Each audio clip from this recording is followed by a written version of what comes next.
It's daybreak here on Arise News. Time for the press preview. A first look at what's on the front pages as they arrive.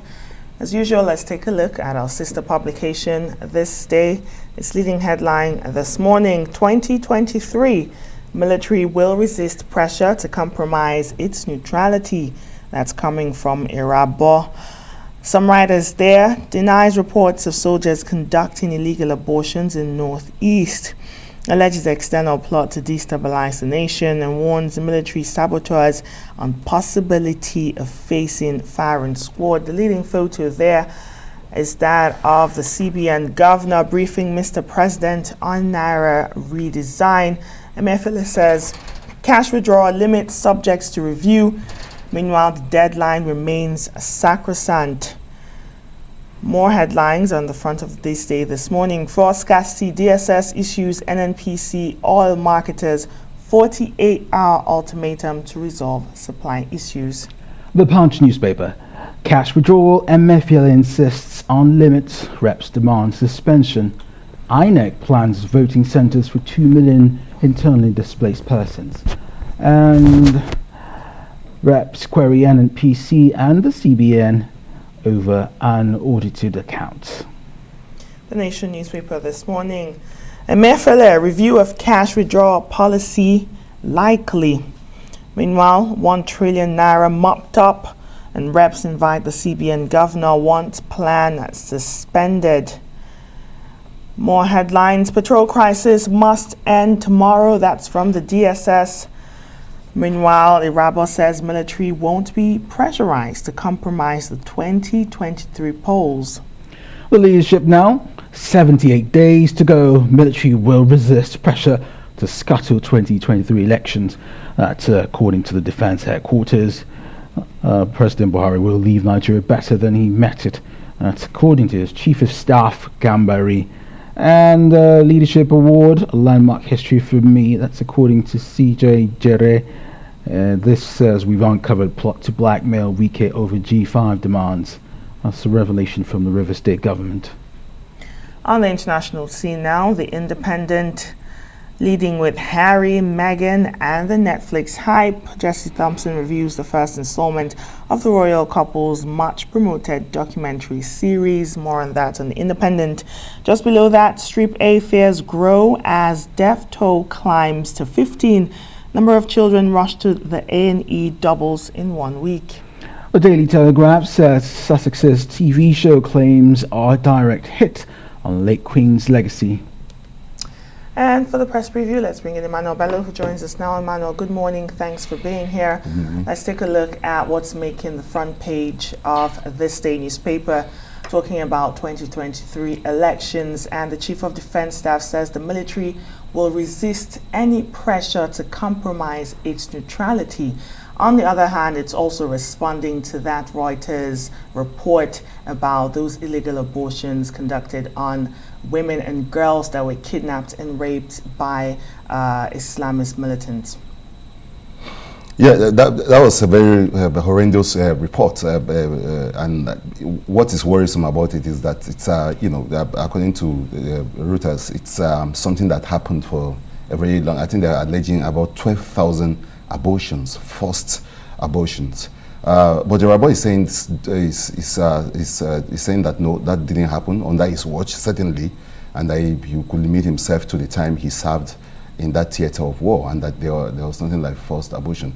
The story itself is a bit detailed and almost graphic in description on how women were forced. They were forced to, and I ask myself, even if that's the case, why should there be forced abortion? Is it that those terrorists don't have any right to? Because there have been cases of victims falling in love, or even thinking of marrying up their captors and all of that. But I think the whole thing, I'm sure, will not just go away with what Irabor is saying, because abortions right now has become such a global issue.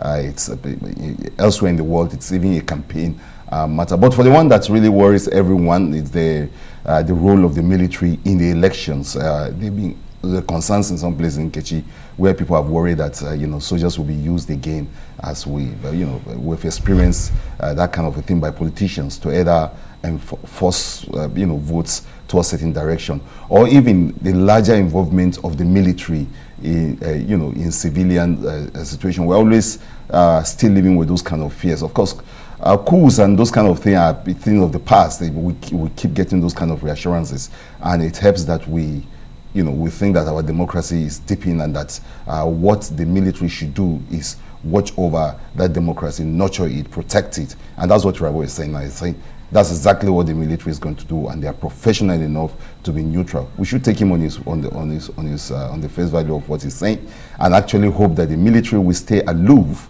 and watch civilians do their things and reject or resist any temptation to be used by politicians to truncate democracy as it is. We've had many years of a broken elections. A smooth transition, or maybe not so smooth transition, but at least some form of transition from one civil rule to another. The military can only help to ensure that this happens again.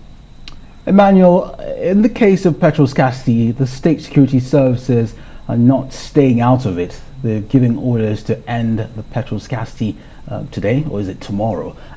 If it were that easy to give or to issue orders and have the petrol marketers and NNPC end this scarcity, why wasn't it done since March, since February? And beyond that, Kenneth, is the fact that it's come down to that it has to take an order from the DSS for us to deal with what seems to be a supply production chain or supply chain situation. It's curious that it's the DSS now that have to weigh in, but then they're explaining why they have to weigh in, that it's becoming embarrassing, and it's almost becoming treasonable. It's as if it's an aggression from the outside, and that is a threat, or is threatening the security of lives and properties. That's true, because when you have those kind of long queues and those kind of scarcities, and the hoarding that we're hearing, that saboteurs are at work, and so DSS that's interested in such things, and saboteurs or people trying to deal with the populace in a way, in one way or the other, of course, can weigh into those and that's what they've done now, weigh into it. You're right, it should have been earlier. At this point, especially in an election year,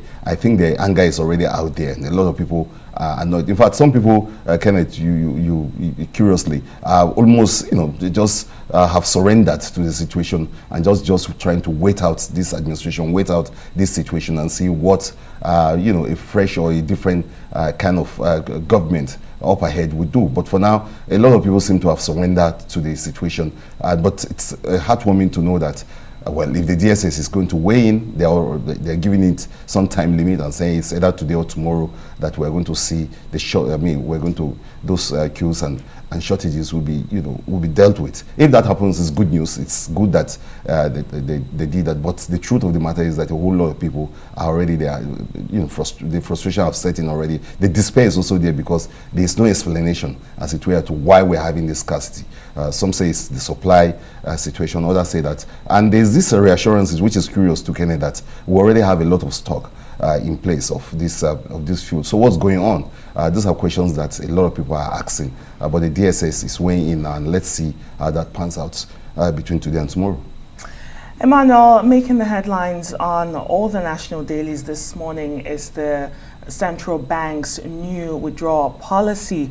Now, lawmakers have summoned the central bank governor to come and explain that policy, and also wants that policy to be suspended. However, when he was yesterday in Daura after briefing the president, he was speaking to journalists, he said the deadline for returning old notes, January 31st, is sacrosanct.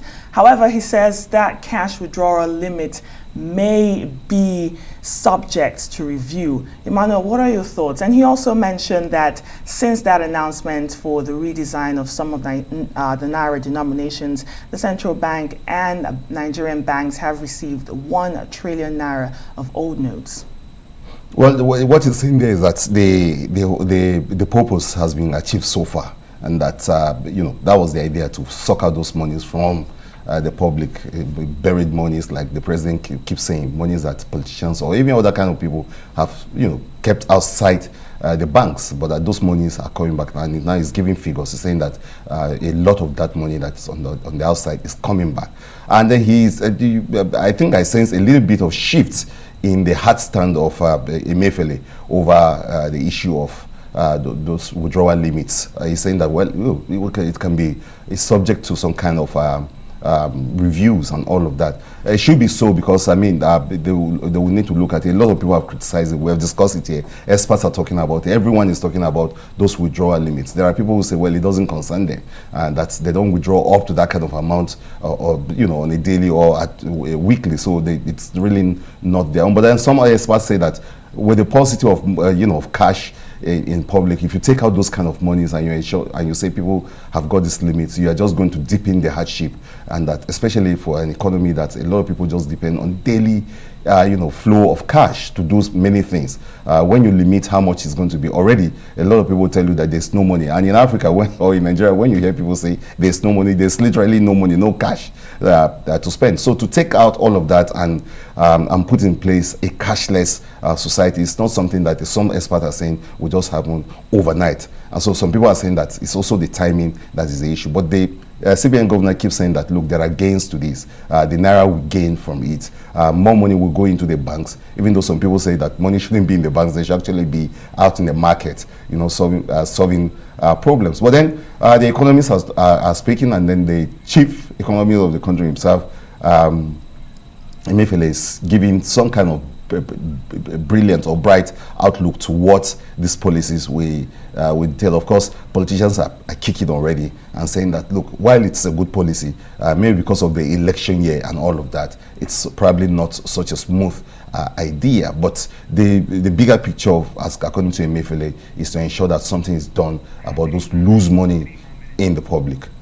And as we know, it's one of President Muhammad Buhari's push to leave Nigeria better than he met it. That's what the leadership Friday is reporting. His chief of staff is saying the president will leave the country better than. Let's take a look at this headline, Emmanuel.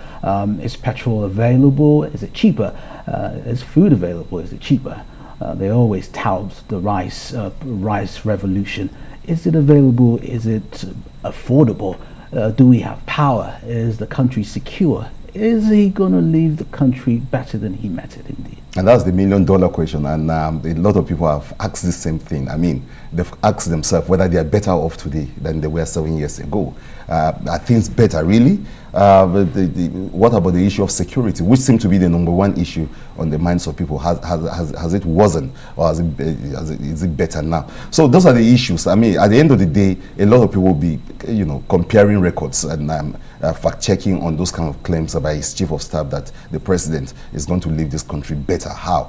A lot of people will talk about even those things, Kenneth, you just mentioned, the changes in prices of goods and services, the fact that life is harder now than it's ever been in the history of our country. So it's difficult for anybody to come and say they're leaving this country better than they made it. But probably it's also in the bigger things like the issue of a transparent election, a better election. The president keeps saying that he's going to have a smooth transition. He's going to have a very transparent election already. That issuing clear-cut directives on the fact that there must be a level playing field, and that there's not going to be undue interference by either the military or even what people used to call federal might.